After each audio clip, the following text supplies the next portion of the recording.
আরবিতে দক্ষতা অর্জনের জন্য আরেকটি গুরুত্বপূর্ণ বিষয় হচ্ছে বেশি বেশি অ্যারাবিক টেক্সট পড়া। কেননা শুধুমাত্র আরবি গ্রামার পরিসীমিত থাকলে আরবিতে দক্ষ হয়ে ওঠা সম্ভব না। এক্ষেত্রে প্রয়োজন বেশি বেশি আরবি ইবারত পড়া। এক্ষেত্রে আমি একটা গ্রন্থের নাম বলতে পারি, সেটা হচ্ছে রিহলাতু তাদাব্বুর ফি রিহাবিল কোরআন। কেননা এই গ্রন্থটির মধ্যে উনি লেখক প্রতিটা বিষয়কে বর্ণনা করেছেন খুব ছোট ছোট বাক্যের মাধ্যমে, এবং এটা যেহেতু ছোট ছোট বাক্যের মাধ্যমে প্রতিটি বিষয়কে উপস্থাপন করা হয়েছে, সেক্ষেত্রে যারা এখনও আরবিতে বিগিনার রয়েছেন তারা এগুলো সহজে বুঝতে পারবেন।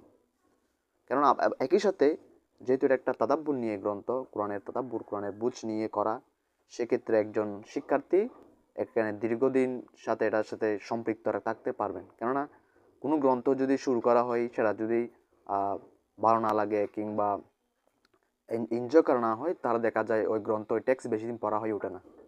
সেক্ষেত্রে ইরহিলা তাদাব্বুর যেহেতু এখানে ছোট বাক্যের মাধ্যমে প্রতিটা বিষয়কে উপস্থাপন করা হয়েছে, তাই একজন বিগিনার শিক্ষার্থী সেখানে দীর্ঘদিন চাইলে এটার সাথে সে সম্পৃক্ত থাকতে পারবে।